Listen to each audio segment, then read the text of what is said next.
Friends, आज हम अपना नया टॉपिक करेंगे। हमने लास्ट टाइम स्पर्मेटोजेनेसिस और स्पर्म्स के बारे में पढ़ा था कि डिफरेंट टाइप्स ऑफ जो डिफरेंट स्टेजेस थे स्पर्मेटोजेनेसिस की। आज हम पढ़ेंगे oogenesis के बारे में।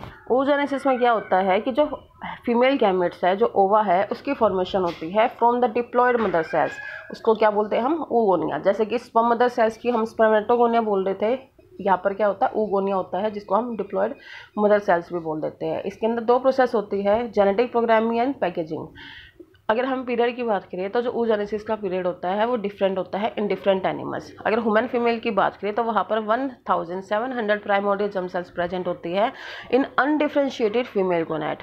और ये कब होती है? Eight 1 month of foetal development, यानी कि ड्यूरिंग प्रेगनेंसी जब फर्स्ट मंथ होता है तो उस टाइम अगर फीमेल बेबी होते हैं तो उसके जब वो फर्स्ट 1 मंथ के होते हैं तो उस टाइम उसके अंदर अनडिफरेंशिएटेड गोनैड प्रेजेंट होते हैं और इसके अंदर जर्म सेल्स कितने होते हैं? 1700। ये जो जर्म सेल्स होती है ये फिर प्रोलिफरेट करके 6 लाख oogonia बना लेती है at the 2 month of gestation period. और जब 5th मंथ हो जाता है तो जो ओवरीज है उसके अंदर अराउंड 7 मिलियन oogonia हो जाते हैं, जिसमें से बहुत से जो होते हैं एट्रेसिया हो जाता है उनके अंदर, यानी कि जर्म सेल्स डिजनरेट हो जाती है before birth of female. Okay तो यहाँ पर जो at the time of birth there are only 2 million primary follicles, जिसमें से 50% डिजनरेट होते हैं। तो एट्रेशिया ये कंटिन्यू चलता रहता है। And eight the time of puberty, यानी कि जब अराउंड 12 to 13 एज होती है गर्ल की, तो उस टाइम जो ओवरी है उसके अंदर अराउंड 4 लाख प्राइमरी फॉलिकल्स ही बचते हैं। कितने में से? 2 मिलियन में से। तो जो oogenesis होती है ये कंप्लीट होती है आफ्टर ऑनसेट ऑफ प्यूबर्टी, यानी प्यूबर्टी स्टेज जब आ जाती है। तो इन 4 लाख में से केवल 500 जो होते हैं ये स्टिमुलेटेड होते हैं बाय द FSH, यानी कि फॉलिकल स्टिमुलेटिंग हार्मोन, कि वो मैच्योर हो जाए। तो जो oogenesis होते हैं ये एक डिसकंटिन्यूअस प्रोसेस और हाईली वेस्टफुल है, क्योंकि इसके अंदर बहुत सारे जो एग्स होते हैं वो वेस्ट ही होते हैं। ठीक है, तो अब हम बात करते हैं मैकेनिज्म की। जैसे स्पर्मेटोजेनेसिस में डिफरेंट फेज होते हैं, तो इसी तरह से 3 फेज होते हैं। यहाँ भी oogenesis के अंदर 3 फेज ही होते हैं। फर्स्ट जो हमारा फेज होता है मल्टीप्लिकेटिव फेज। इसमें मल्टीप्लिकेटिव फेज में क्या होता है? जो प्राइमोर्डियल जर्म सेल्स होती हैं, प्राइमोर्डियल जर्म सेल्स जो होते हैं इसके अंदर ये साइज में लार्ज होती है, इनके अंदर लार्ज न्यूक्लियस प्रेजेंट होता है और इनके अंदर रैपिड माइटोटिक डिविजन्स होती है, जिससे वो एग मदर सेल्स या oogonia बना लेती है। ये कॉर्नर में चलता है ये काम। इसके बाद क्या होता है? ये जो ग्रुप होता है इनिशियली एक कोड का, इसको हम एग ट्यूब ऑफ पॉपुलेजर भी बोल देते हैं, जो कि आगे एग नेस्ट बना लेता है। फिर आता है ग्रोथ फेज। ग्रोथ फेज में क्या होता है कि साइज बढ़ता है धीरे धीरे oogonia का। जैसे कि अगर हम एग्जांपल ले कि माउस के अंदर 43 टाइम्स बढ़ जाता है, ह्यूमन फीमेल के अंदर अराउंड 200 टाइम बढ़ जाता है। और ये कैसे बढ़ता है? क्योंकि इसके अंदर योग की एक्यूमुलेशन एंड फॉर्मेशन होती है। इस प्रोसेस को हम बोलते हैं विटोलोजेनेसिस। विटोलोजेनेसिस क्या है? कि एक्यूमुलेशन ऑफ योग, फॉर्मेशन एंड एक्यूमुलेशन ऑफ योग इनसाइड oogonia। ठीक है, एक स्पेशल बॉडी होती है जो कि न्यूक्लियस के अराउंड होती है, जिसको हम योग न्यूक्लियस बोलते हैं या बेल्बिनी बॉडी भी बोल देते हैं। तो न्यूक्लियस इसके अंदर ब्लोटेड होता है विद न्यूक्लियोप्लाज्म, इसको हम जर्मिनल वेसिकल बोल देते हैं और ये नंबर में बढ़ जाता है। एक थिन विटिलाइन मेम्ब्रेन बन जाती है around the oocyte। Number of mitochondria बढ़ जाते हैं, amount of ER and Golgi body भी बन जाते हैं। लैम्ब्रश क्रोमोसोम्स भी बन जाते हैं in fishes, amphibians, reptiles, birds and insects. इसके बाद क्या होता है? आगे रिडंडेंसी होती है राइबोसोमल RNA की। तो जो ग्रोथ होती है oocyte की वो फर्दर 2 फेजेस में डिवाइड होती है। फर्स्ट होता है प्री विटिलोजेनेसिस, सेकेंड होता है विटिलोजेनेसिस। प्री विटिलोजेनेसिस में क्या होता है कि volume of nuclear and cytoplasmic contents बढ़ते हैं। पहले न्यूक्लियर कंटेंट बढ़ते हैं, फिर साइटोप्लाज्मिक कंटेंट। विटिलोजेनेसिस में क्या होता है कि सिंथेसिस एंड एक्यूमुलेशन होता है लार्ज अमाउंट ऑफ योग।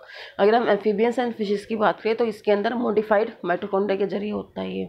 योग का अगर हम नेचर की बात करें तो योग एक हेटेरोजेनियस सब्सटेंस होता है, जिसके अंदर main proteins, phospholipids, neutral fats, glycogen and some other carbohydrates होते हैं।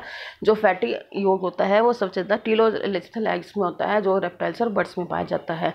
जबकि जो प्रोटीनेशियस जो योग होता है वो इनवर्टिब्रेट्स में और लोअर कोर्डेट्स में प्रेजेंट होता है।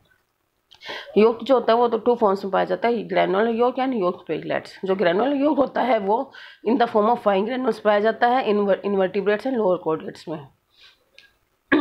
इसके बाद हम बात करते हैं फॉलिकुलर डेवलपमेंट की, ये हम आगे करेंगे। विटिलोजेनेसिस हो गया हमारा। सिग्निफिकेंस की बात करें तो जो oogenesis होता है ये हैप्लॉइड ओव्यूम प्रोड्यूस करता है बाय रिलीजिंग 2 और 3 haploid polar bodies. Most of जो साइटोप्लाज्म होता है वो फंक्शनल ओव्यूम के अंदर ही रहता है।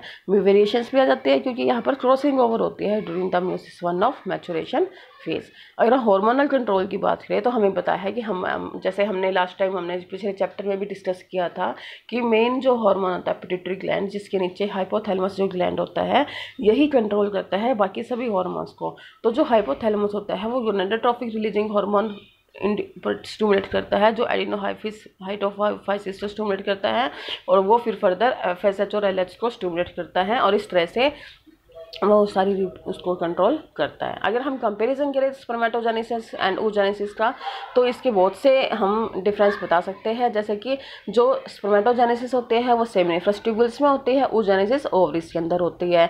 जो स्पर्मेटोजेनेसिस में टाइम 74 डेज का लगता है और oogenesis में ये कुछ डे से कुछ साल तक लग सकता है। इसके अंदर जो ग्रोथ फेज होता है स्पर्मेटोजेनेसिस में शॉर्ट ड्यूरेशन का होता है, oogenesis में लॉन्ग ड्यूरेशन का होता है।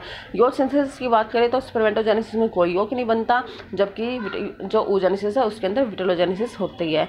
न्यूक्लियर चेंजेस की बात करें तो जो स्पर्मेटोजेनेसिस है इसके अंदर जो न्यूक्लियस होता है बिल्कुल कंडेंस हो जाता है क्योंकि इसके अंदर से low nucleoplasm and acidic proteins loss हो जाते हैं, जबकि oogenesis में जो न्यूक्लियस है वो ब्लोटेड हो जाता है क्योंकि इसके अंदर न्यूक्लियोप्लाज्म का कंटेंट बढ़ जाता है।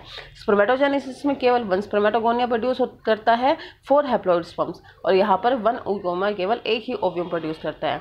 पोलर बॉडीज स्पर्मेटोजेनेसिस में नहीं बनती, oogenesis में बनती है। साइट ऑफ कंप्लीशन ये टेस्टिस में ही होती है, जबकि oogenesis ये होती है कि इनसाइड द ओवरी और कंप्लीट होती है outside the ovary. Start inside the ovary and complete outside the ovary. Size of gametes की बात करें तो स्पर्म्स बहुत छोटा होता है, देन स्पर्मेटोगोनिया ओव्यूम बहुत बड़ा होता है oogonia से।